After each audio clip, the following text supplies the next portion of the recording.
우리가 지난주에 어떤 말씀을 나눴습니까?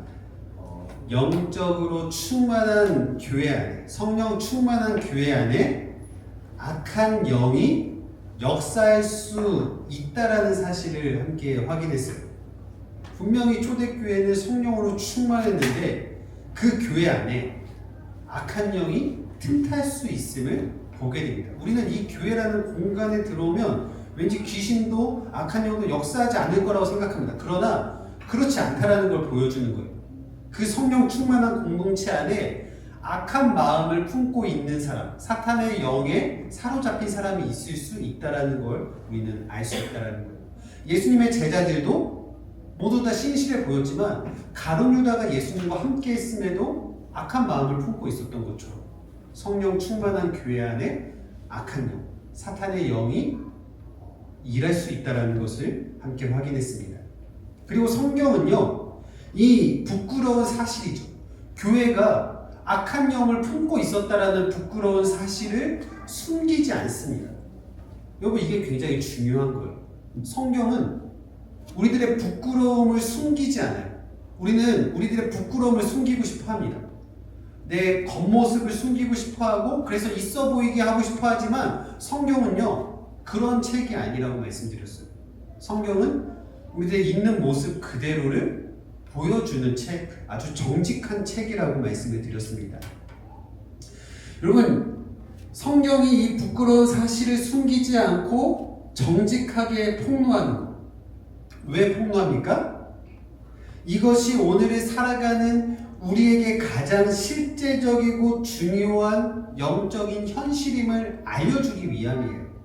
성령 충만한 교회 안에 악한 영이 틈탈 수 있다는 것을 알려주는 것. 그것이 성경이 맡은 역할이기 때문입니다. 그래서 숨기지 않는 거예요. 그렇기 때문에 우리는 매일의 삶 속에서 여러분 끊임없이 선택하셔야 돼요. 무엇을 선택해야 됩니까?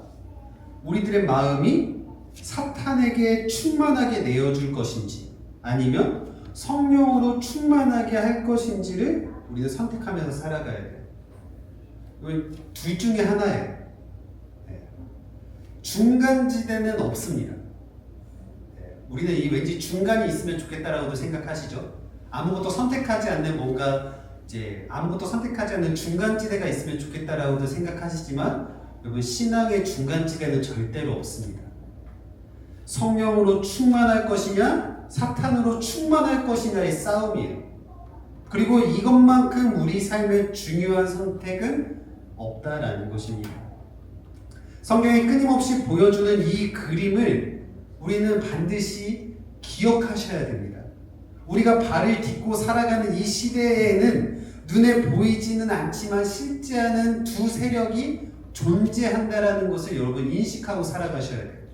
악한 영이 역사하고 또 성령의 역사가 있다라는 것. 우리는 이 두 개 중에 하나를 선택하셔야 돼요. 그리고 우리는 지난주에 하나님의 이 새 창조, 교회 안에 이 두 세력이 어떻게 부딪히는지를 함께 살펴보았습니다. 베드로가 폭로한 사탄의 특징이 뭐예요? 우리 이 말씀 한번 읽어볼까요? 시작! 어찌하여 사탄이 네 마음에 가득하여 네가 성령을 속이고. 그리고 사탄의 가장 큰 특징은 항상 속인다는 거예요. 거짓말을 한다는 겁니다. 예수님도 요한복음 8장에서 사탄에 대해서 이렇게 이야기하십니다. 너희는 너희 아비 마귀에게서 났으니 너희 아비의 욕심대로 너희도 행하고자 하느니라. 그는 처음부터 살인한 자요. 진리가 그 속에 없으므로 진리에 서지 못하고 거짓을 말할 때마다 제 것으로 말하느니 그가 뭐라고 얘기합니까? 거짓말쟁이요 거짓의 아비다라고 얘기하고 있어요. 사탄의 본질이 이렇다라는 거예요. 거짓말한다라는 거예요. 하와에게 거짓말하죠. 아나니아와 삽비라에게 찾아와서 거짓말하죠. 바울도 이러한 얘기를 합니다. 고린도서 11장을 보게 되면 뱀이 그 관계로 하와를 미혹한 것 같이 너희 마음이 맨 마지막에 부패할까 두려워하노라.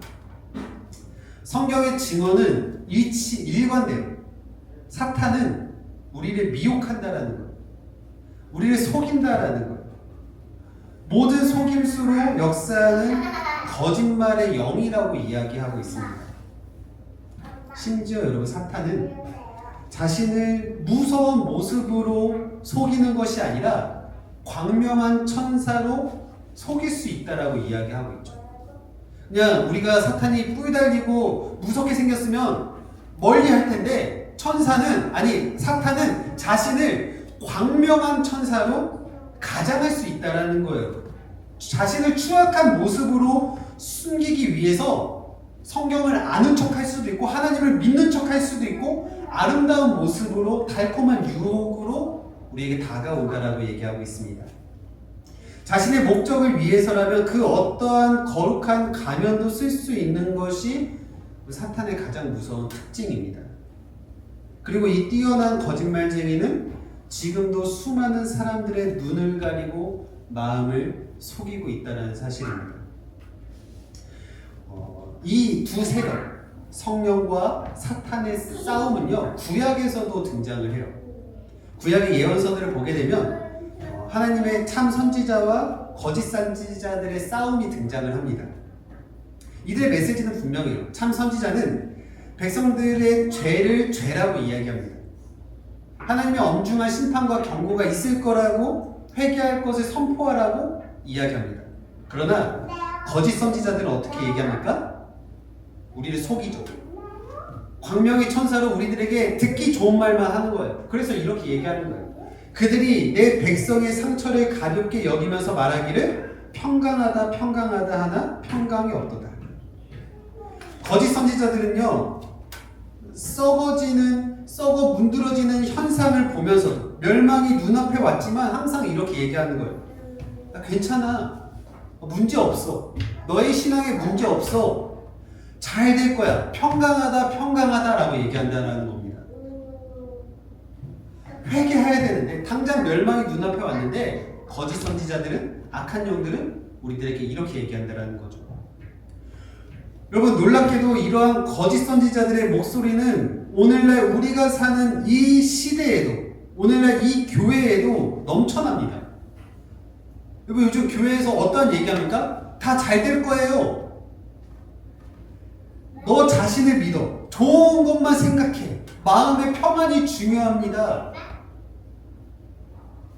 아니, 바로 앞에 멸망이 왔는데, 바로 앞에 하나님의 저주가 닥쳐 있는데 이러한 얘기들을 하는 거예요. 평강하다 평강하다. 얼핏 들으면 위로처럼 들리죠. 평강을 주는 것 같습니다.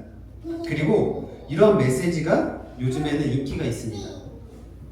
그러나 이러한 달콤한 메시지는 상처를 근본적으로 치료하는 게 아니라 우리의 영적인 감각을 마비시키는 사탄의 강력한 눈가림이라는 겁니다. 우리가 하나님이 아닌 나 자신에게만 고정시키게 만드는 마귀의 간계라는 것이죠. 여러분, 믿는 자들은 이러한 악한 세력들이 우리가 사는 시대 곳곳에 만연해 있음을 여러분 알고 계셔야 됩니다. 그리고 오늘 본문도 눈에 보이지 않는 악한 세력이 교회 안으로 들어와서 어떻게 성도들을 괴롭히고 있는지를 또 보여주고 있어요. 오늘 본문은 초대교회가 또 다른 문제가 수면 위에 어떤 문제가 드러났음을 보여줍니다. 우리 1절의 말씀을 함께 읽겠습니다. 시작. 그때 제자가 더 많아졌는데 헬라파 유대인들이 자기의 과부들이 매일의 주제에 빠짐으로 히브리파 사람을 원망하니. 여러분, 초대교회는 급격하게 성장을 합니다. 폭발적인 성장을 하게 돼요. 처음에는 120명으로 시작을 했는데 하룻밤 사이에 3,000명이 되고, 또 자고 일어나니까 5,000명이 되고, 또 10,000명이 되는 그 엄청난 성장을 경험하게 돼요. 여러분, 밖에서 볼 때는 와, 대단하다, 부럽다 이렇게 얘기할 수 있지만 너무나도 짧은 기간에 급격한 성장을 하게 되면요, 통증을 반드시 수반하게 되어 있습니다. 우리는 그것을 가리켜서 성장통이라고 이야기를 하죠. 이 성장통은요, 무릎에 있는 힘줄이나 근육들이 뼈의 성장 속도를 따라가지 못해서 생기는 통증이에요. 경험해 보셨나요? 이게 성장기에 이제 학생들에게 많이 나타나죠. 근육하고 힘줄이 성장하는데 뼈가 훨씬 더 빨리 성장을 하기 때문에 여기서 통증이 발생하게 되는 거예요. 보통 키 큰 학생들에게 많이 생기는 통증입니다. 저는 많이 경험했었어요. 네. 맞죠? 그래서 맨날 저희 부모님한테 가서 무릎 좀 주물러 달라고, 통증이 있으니까. 그래서 막 얼음으로 마사지하고 그랬었는데, 여러분, 급격한 성장은요 반드시 통증을 유발하게 되어 있다는 거예요. 사도행전에 나오는 초대교회 역시 단기간에 너무나도 수직적으로 빠른 성장을 이루게 됩니다. 그러나 그로 인해서 그 안에 있는 구성원들 한 사람 한 사람이 관심과 돌봄이 약해지게 되었다라는 겁니다. 성장 속도를 따라가지 못했다라는 거예요. 그래서 오늘 본문은 이 아름다운 교회 안에 원망이라는 통증이 생기게 되었음을 이야기합니다. 1절을 다시 한번 읽어볼까요? 시작! 그때 제자가 더 많아졌는데 헬라파 유대인들이 자기의 과부들이 매일의 구제에 빠짐으로 히브리파 사람을 원망하니, 원망의 불씨는 보세요. 헬라파 유대인들과 히브리파 유대인들 간의 갈등에서 시작이 되었다라고 얘기하고 있어요. 초대교회 안에, 이 공동체 안에 헬라파 유대인들도 있었고 히브리파 유대인들도 있었다라는 겁니다. 그리고 헬라파 유대인과 히브리파 유대인들의 차이는요, 쉽게 말해서 해외 교포냐 아니면 토박이냐의 차이입니다. 원래 이스라엘이라는 나라가 한 나라였었죠. 근데 이스라엘이 남과 북으로 갈라지면서 북이스라엘은 나중에 아수르에 의해서 멸망하게 되고 남유다는 나중에 바벨론에 의해서 멸망을 하게 됩니다. 그런데 나라가 망하면 여러분 어떻게 돼요? 거기 있는 백성들이 포로로 끌려가든지, 그죠? 나라가 망했으니까, 우리나라도 나라가 망했으니까 포로로 끌려가든지, 아니면은 나라가 망했네? 그럼 자의에 의해서 그 나라를 도망가든지, 두 가지 선택이 있겠죠. 여러분, 이스라엘이 그랬다라는 거예요. 포로로 끌려간 사람들이 있었고, 그리고 나라가 망함을 보고 알아서 이민을 간 사람들이 있었다라는 겁니다. 자이든 타이든 외국에 나가서 살게 된 유대인들이 생겨납니다. 그런데 유대인들이 외국에 살다가 세월이 흐르면서 신앙을 찾아서, 고향을 찾아서 다시 예루살렘으로 돌아와서 정착하는 경우가 생기게 됩니다. 포로 시기가 끝나니까, 나라가 회복을 보니까, 명절을 지키러 왔다가, 나 여기 괜찮네? 하면서 예루살렘에 정착해서 살아가는 유대인들이 늘어나게 되었다라는 겁니다. 근데 이들은 외국에서 나가서 살았었기 때문에 그들이 사용하는 언어가 그 당시에 세계 공통어였던 헬라어를 사용하게 되었어요. 그래서 이들을 가리켜서 헬라파 유대인이라고 부르는 겁니다. 이민을 갔다가 다시 돌아온 사람들. 언어는 다르지만 유대인들이었던 사람들을 가리켜서 헬라파 유대인이라고 부릅니다. 반대로 나라가 망했지만 끝까지 이스라엘을 지켰던 사람들도 있었어요. 우리는 끝까지 고향을 떠나지 않을 거야. 하나님께서 우리들에게 주신 이곳을 떠나지 않을 거야 라고 하면서 이스라엘을 끝까지 지켰던 의리 있는 유대인들이 바로 히브리파 유대인들입니다. 이들은 당시에 모국어였던 히브리어를 사용했기 때문에 이들을 가리켜서 히브리파 유대인이라고 부르는 거예요. 교포 출신 유대인들과 토박이 유대인들이 한 공동체 안에서 모이게 된 겁니다.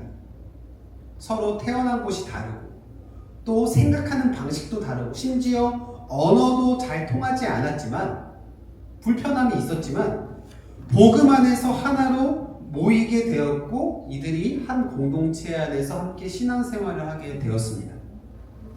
물론 숫자적으로는 히브리파 유대인들이 절대 다수를 차지하고 있었고 헬라파 유대인들은 해외교포 유대인들은 소수에 불과했어요. 이렇게 히브리파 유대인들과 헬라파 유대인들이 함께 신앙생활하는 이 교회 안에 자신의 물건을 서로 나누고 음식을 나누고 넉넉한 자들이 가난한 자들에게 흘려 보내주는 습관이 있었던 초대교회 안에 원망이 싹트게 됩니다. 그 이유는 교회 안에 있는 헬라파 유대인들, 특히 헬라파 과부들이 구제에서 배제되었기 때문이에요. 그 당시에는 우리나라도 그렇죠. 과부가 되었다라는 것은 경제적인 능력이 전혀 없는, 누군가의 도움 없이는 당장 굶어 죽을 수밖에 없는 가장 취약계층이 과부들이었습니다. 우리나라도 마찬가지지만 특별히 유대 사회는 남자에 대한 그러한 권위가 굉장히 컸기 때문에 과부가 되었다라는 것은 그 시대에서 가장 취약계층이 되었다라는 것을 의미하는 거예요. 그리고 초대교회는 이러한 가장 취약계층인 과부들을 돌보기 위해서 매일매일 구제 사역을 하였다라는 겁니다. 그런데 이 구제 사역에서 헬라파 과부들이, 이 해외에서 온 과부들이 제외되는 일이 발생하였다라는 겁니다. 그로 인해서 교회 안에 원망이 싹트게 되었어요. 그냥 원망이라고 하니까 우리는 조금 투덜거렸나 보다 라고 생각할지 모르겠지만, 여기서 사용한 원망이라는 단어가 언제 사용되냐면요, 출애굽했을 당시 이스라엘 백성들이 하나님과 모세를 원망하다가 멸망하게 되지 않습니까? 그때 사용됐던 단어가 이때 사용이 되는 거예요. 그러니까 이때 히브리파, 헬라파 유대인 과부들의 원망은 그 공동체의 기반을 흔드는 그런 원망을 쏟아냈다라는 겁니다. 투덜거리는 정도가 아니라, 그러니까 뒷담화하는 정도가 아니라 공동체가 흔들릴 정도의 원망을 쏟아내기 시작했다라는 겁니다. 물론 여러분, 이들이 구제를 행하는 데 있어서 악의적으로 차별했던 것이 아니에요. 의도적으로 헬라파 과부들을 차별했던 것이 아닙니다. 그들이 외국어를 사용했으니까 소통의 문제였을 수도 있고요.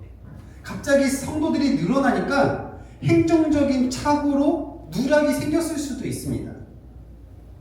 이유야 어찌 되었든지 간에 공정하지 못한 구제가 계속되니까 이 교회 안에 원망이라고 하는 성장통이 시작이 되었습니다. 그리고 우리 교회도 언젠가는 어떠한 문제들이 수면 위로 떠오르는 시기가 분명히 생기겠죠. 초대교회는 원망이라고 하는 문제가 수면 위로 떠올랐던 거고, 그리고 우리 교회도 언젠가는 어떤 문제가 하나, 둘 수면 위로 떠오를 때가 분명히 있을 겁니다. 지금은 우리가 많은 인원이 모이는 것도 아니고, 지금은 그런 것들이 드러나지 않는다 할지라도 사람들이 모이다 보면 반드시 크고 작은 문제들이 생길 거예요. 그리고 그럴 때 우리는 어떻게 해야 됩니까? 여러분들 가정에도 문제가 있으시죠? 여러분 학생 나름대로의 문제가 생길 것이고, 우리 부모님들은 부모님들 나름대로의 자녀에 대한 문제, 앞으로에 대한 문제, 다양한 문제들이 수면 위로 떠오르게 될 겁니다. 여러분 그럴 때 우리는 어떻게 해야 됩니까? 오늘 본문은요, 위기를 마주한 교회가 눈앞에 보이는 것만 처리하는 그런 임기응변이 아니라 문제의 본질을 어떻게 해결하는지 근본적인 해결책을 우리들에게 주고 있습니다. 우리 2절의 말씀을 함께 읽겠습니다. 시작! 제자를 불러이르되 우리가 하나님의 말씀을 제쳐놓고 속대를 일삼는 것이 이상하지 않으니. 네, 지금 교회 안에 원망과 불평이 가득한 상황이에요. 구제가 누락이 됨으로써 문제가 드러났습니다. 이러한 문제 앞에 일반적인 해결책은요, 구제가 문제가 됐네? 이제 구제를 누락시키지 않게 시스템을 만들면 돼요. 이제 구제가 문제가 됐네? 야, 헬라파 유대인들 리더 일로 와봐. 히브리파 유대인들 리더 일로 와봐. 그들의 이야기를 들어주고, 그들의 아픔을 들어주고 화목할 것을 권면하면 될 것처럼 보입니다.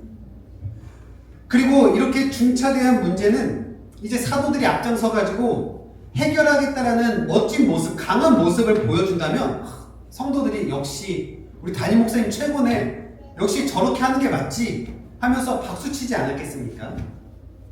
그러나 여러분, 오늘 말씀을 보면 아시겠지만 사도들은 그렇게 하지 않아요. 그들의 문제만 들어주고 끝내는 것이 아니라, 사도들이 앞장서서 해결하고 끝내는 것이 아니라, 시스템을 만들어서 해결하는 것으로 끝내는 것이 아니라, 그런 임기응변이 아니라 본질적인 것에 문제가 있음을 꿰뚫어 보게 됩니다. 사도들이 이 문제 이면에 있는 진짜 원인, 바로 우선순위의 문제를 바로 잡는 것을 보게 됩니다. 여러분, 여기서 우리가 놓치면 안 되는 것이 있어요. 놓치면 안 되는 것은 사탄은 여전히 교회를 넘어뜨리려고 한다는 것을 기억하셔야 됩니다. 여러분, 사탄이 교회 안에 원망을 집어넣고 공동체를 분열시키려고 했던 이유가 단지 가난한 과부들을 굶기기 위해서였었겠습니까? 아니죠. 사탄의 진짜 목적은 사도들이 하나님의 말씀과 기도를 제쳐놓게 만드는 것입니다. 또 이게 진짜 중요한 해답이에요. 사탄의 진짜 목적은 사도들이, 교회 리더들이 하나님의 말씀과 기도를 제쳐놓게 만드는 걸 원했다라는 거예요. 여러분, 이게 사탄의 고도의 전략이에요. 사탄은 교회를 무너뜨리기 위해서 악하고 추한 방법만 사용하지 않아요. 때로는요, 선하고 아름다운 것들을 가지고도 교회를 무너뜨릴 수 있습니다. 구제라고 하는 너무나도 좋은 사역, 맞죠? 구제라고 하는 너무나 귀한 사역을 통해서 사도들이 본질을 놓치게 만드는 것, 이게 사탄의 전략입니다. 구제는 선한 거예요. 교회가 마땅히 해야 되는 사역이 맞습니다. 하지만 이렇게 질문해 볼게요. 구제가 교회의 본질입니까? 아니죠. 네, 아니죠. 구제 때문에 교회가 교회되게 만드는 중심을 놓친다고 한다면, 구제 때문에 사도들이 말씀과 기도를 놓치고 있다고 한다면 이미 교회는 사탄의 덫에 걸려든 겁니다. 사탄은 교회가 정신없이 바쁜 것을 좋아해요. 잘 들으셔야 됩니다. 사탄은 교회가 바쁜 것을 좋아합니다. 한국교회 많은 성도들이 착각하는 부분이 이거예요. 구제도 잘하니까 우리 교회 구제 잘해, 우리 교회 잘 나눠, 우리 교회 잘 흘려보내, 우리 교회 세상으로부터 참 좋은 교회라는 평판을 들어 라고 하면 좋아합니다. 그러나 정작 영혼을 살려내는 말씀과 기도가 뒤편으로 밀려나는 경우가 허다하다라는 겁니다. 분명히 바빠요. 교회 안에서 분명히 많은 일을 합니다. 매일 교회 가서 봉사도 하세요. 하지만 영적으로 무력한 공동체를 만드는 것이 사탄의 치밀한 눈가림이라는 거예요. 저는 교회가 꼭 바빠야 된다고 생각하지 않습니다. 저는 교회가 꼭 많은 예배를 드려야 잘한다라고 생각하지 않습니다. 얼마나 많은 사역자와 성도들이 바쁨 이꼬르 영성이라고 착각하면서 살아가는지 몰라요. 교회에서 막 하면은 나 오늘 하나님 일하고 왔어, 그렇게 안도하고 잠을 잔다니까요. 여러분, 이게 진짜 맞을까요? 본질을 놓치면서 일은 일대로 하고 결국 지쳐서 떨어져 나가는 것을 우리는 너무나도 자주 봅니다. 청년들 중에 그런 청년들이 굉장히 많아요. 교회에서 봉사는 봉사대로 하고 본인 예배는 제대로 드리지 못하고 떨어져 상처받아서. 여러분, 본질을 놓치면서 일은 일대로 하고 떨어져 나가는 것, 이거 하나님 기뻐하시는 것이 결코 아니라는 겁니다. 교회 안에 있다라고 여러분 내가 하나님의 일을 하고 있다고 착각하셔서는 안 됩니다. 사도들은요, 교회의 위기 앞에 어떻게 해결합니까? 모든 제자들을 불러요. 그리고 이렇게 얘기합니다. 우리가 하나님의 말씀을 제쳐놓고 하나님의 말씀을 제쳐놨다라는 거예요. 하나님의 말씀을 제쳐놓고 접대를 일삼는 것이 마땅하지 않다라고 얘기하는 겁니다. 사도들은 지금 이 드러난 문제의 잘못들이 근본적인 원인이 자신들에게 있다라고 얘기하는 거예요. 구제를 잘못했기 때문에 그들이 놓친 거야 라고 얘기하지 않고 이 문제의 모든 근본적인 원인은 자신들에게 있다라고 얘기하는 거예요. 매일 모여드는 성도들 가르쳐야 되고요. 사도들이 또 성도들이 모여니까 신앙 상담도 해야 되고요. 아픈 자들을 돌봐야 되고요. 가난한 자들을 위한 구제도 해야 되고 사도들이요. 눈코 뜰 새 없이 너무나도 바빴다라는 겁니다. 이 일들은 다 선한 일들이었어요. 그러나 그로 인해서 사도들의 우선순위, 자신들이 생명처럼 지켰어야 될 말씀과 기도하는 것에 소홀했다라는 겁니다. 즉 자신들의 우선순위가 바뀌었기 때문에 생겨난 문제였다라는 사실을 고백하는 거예요. 본질을 깨뜨린 것이죠. 사랑하는 여러분, 우리 역시 우리 교회와 여러분들의 가정 가운데 여러 문제들이 찾아옵니다. 이미 문제들을 마주하고 있는 분들이 있을 거예요. 이미 문제를 다가오고 있는 분도 있겠죠. 그럴 때 우리는 드러나는 현상만 붙잡고 씨름할 때가 너무 많아요. 회의를 하거나 또 돈으로 해결하거나 대화를 하거나. 그러나 여러분, 이렇게 하면 당장은 해결되는 것처럼 보이지만 잠시 조용해지는 것 같지만 또 다른 문제가 반드시 터져나오는 것을 보게 됩니다. 여러분, 가장 근본적인 해결책은 하나님께서 설계하신 영적인 본질로 돌아가는 것임을 믿으시길 바랍니다. 여러분, 예수님을 보세요. 예수님은 어떠한 상황 속에서도 이 우선순위를 가장 잘 지키시고 싸우셨던 분이 예수님이세요. 요한복음 6장을 보게 되면요, 예수님께서 오병이어의 기적을 행하시는 모습을 기록하고 있습니다. 사람들이 굶어 있으니까, 사람들이 배고파하니까 오병이어의 기적을 통해서 그들을 배불리 먹게 하고 수천 명의 사람들이 배불리 먹게 하고 만족함을 누리게 합니다. 그렇게 하니까 사람들이 저분을 왕으로 세운다면 우리가 굶을 일이 없겠구나. 그래서 예수님을 억지로 왕으로 세우려고 합니다. 그때 예수님께서 어떻게 하셨어요? 그 수많은 인파를 통해서 교회를 세우셨습니까? 따르는 사람들이 많으니까 나라를 다시 한번 부강하게 만들기 위해서 왕이 되셨습니까? 아니죠. 성경은 이렇게 얘기합니다. 15절 말씀 함께 읽겠습니다. 시작. 그러므로 예수께서 그들이 와서 자기를 억지로 붙들어 임금으로 삼으려는 줄 아시고 다시 혼자 산으로 떠나가십니다. 예수님께서 선택하신 방법은요, 혼자 산으로 떠나가십니다. 그곳을 떠나서, 사람들의 인파를 떠나서 산으로 가세요. 왜요? 기도하시기 위해서.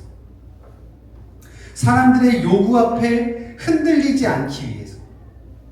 하나님께서 자신들에게 맡기신 사명을 잃어버리지 않기 위해서 끊임없이 하나님의 본질 앞으로 우선순위를 점검함으로 하나님 앞에 나아가서 기도하는 것을 선택하셨다라는 겁니다.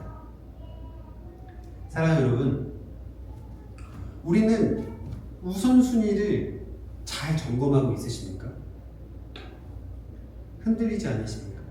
제가 한 가지 이야기를 들려드리고 설교를 마치려고 합니다. 험한 바닷가에서 등대를 지키는 사람이 있었어요. 그곳에서 등대를 지키고 불을 켜는 게 이 사람의 임무입니다. 이 등대지기는요, 매달 한 달에 한 번씩 정부로부터 기름을 공급받았어요. 그리고 이 기름의 목적은 한 가지입니다. 밤마다 배들에게 불을 밝혀주는 게 이 기름의 목적이에요. 근데 어느 날 어떤 여자가 찾아와서 등대지기를 찾습니다. 저에게 기름을 달라는 거예요. 집에 기름이 떨어져서 우리 아이들이 추위에 떨고 있어요. 제발 저한테 방을 데울 조금의 기름만 달라고 이야기합니다. 그리고 이 등대지기는 이 여자가 너무 안쓰러워서 기름을 줍니다. 그 다음날 한 농부가 이 등대지기에게 찾아옵니다. 똑같은 부탁을 하는 거예요. 저희 아들이 집에서 공부하는데 등불에 기름이 다 떨어졌어요. 등불을 밝히 기름을 조금만 달라고 애원합니다. 그리고 이 등대지기는 이 애원하는 이 농부에게도 똑같이 기름을 줍니다. 며칠 후에 어떤 여행자가 이 등대지기를 또 찾아옵니다. 또 기름을 부탁해요. 제 여행을 하는데 차에 기름이 떨어졌어요. 오도 가도 못하게 생겼습니다. 차를 움직일 수 있게 조금의 기름만 달라고 요구합니다. 등대지기는 그들의 사정이 다 안타까워서 이들을 돕는 일이 선한 일이니까 기름을 나눠주기 시작합니다. 어떻게 되었을까요? 한 달이 다 되기도 전에 기름이 완전히 바닥나고 말았어요. 그리고 어느 날 그날 밤 거센 폭풍우가 몰아치고 세 척의 배가 서로 부딪혀서 파손하게 됩니다. 꺼진 등대로 인해서 배들에게 경고를 줘야 되는데 경고를 주지 못했고 등불을 보지 못한 선장들은 혼동하다가 서로 부딪히게 되었어요. 그 결과로 배가 뭐라고 하죠? 침몰하여서 100여 명의 사람들이 목숨을 잃게 되었다고 합니다. 그래서 정부의 조사관이 나와서 이 등대지기를 조사하는 거예요. 등대지기는 눈물을 흘리면서 억울하다라고 얘기합니다. 내가 저 사정 딱한 사람들에게 기름을 주지 않을 수 없었다라고 얘기합니다. 얼마나 안타까운 사람들인데 그들에게 기름을 줘야만 했다라고 얘기합니다. 그러니까 조사관이 이렇게 얘기합니다. 당신의 사명은 이 등대 불빛을 유지하는 것입니다. 다른 모든 선한 일도 이 사명을 제쳐두고 해서는 안 되는 것입니다. 라고 얘기했다고요. 그리고 이해가 가십니까? 등대지기는 선한 일을 했어요. 그러나 이 등대지기의 진짜 사명은 불빛을 유지하는 거예요.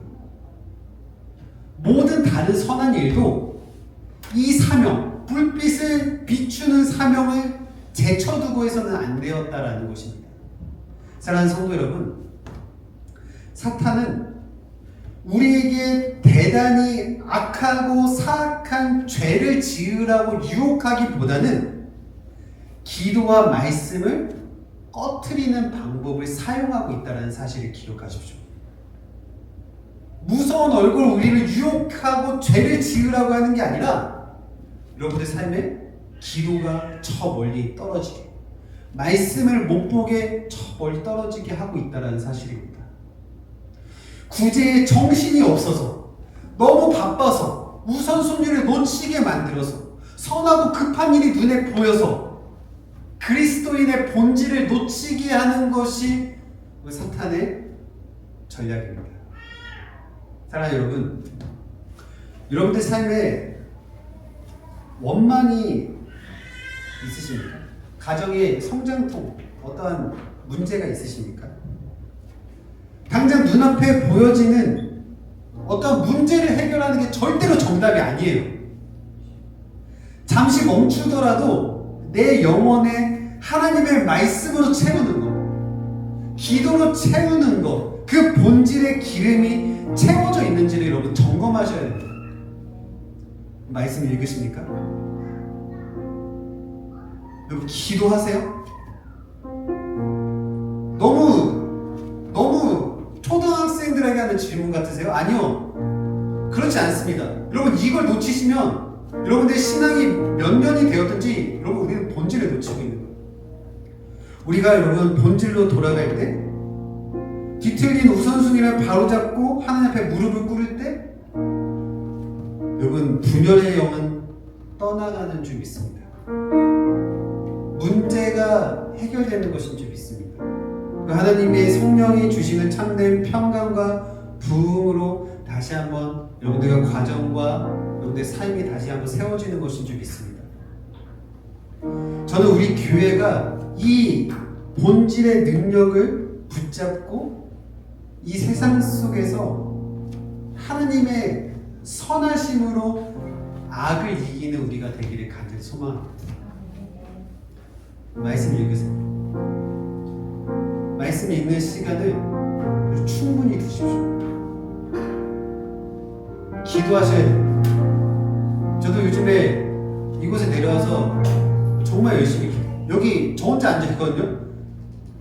누가 듣든지 안 듣든지 상관없어요. 하나님 앞에 부르짖는 겁니다. 말씀 읽는 거예요. 그 본질을 놓치지 않는 겁니다. 여러분, 우리 교회 안에 제가 그 본질을 놓치면 우리 교회 다른 곳으로 가는 거예요. 다른 곳에 힘을 쏟는 겁니다. 여러분들 가정에 가장이 아버지가 어른이 말씀을 읽지 않으면요, 그 가정은 다른 곳으로 가는 겁니다. 기억하셔야 돼요. 사도들도 얘기합니다. 우리가 본질을 놓쳤다. 우리가 하나님의 말씀을 제쳐두고 살았다. 꼭 그렇게 살아가고 있는 여러분들이 있다고 한다면 오늘 이 말씀을 통하여서 여러분들 삶 속에 다시 한번 세워져야 되는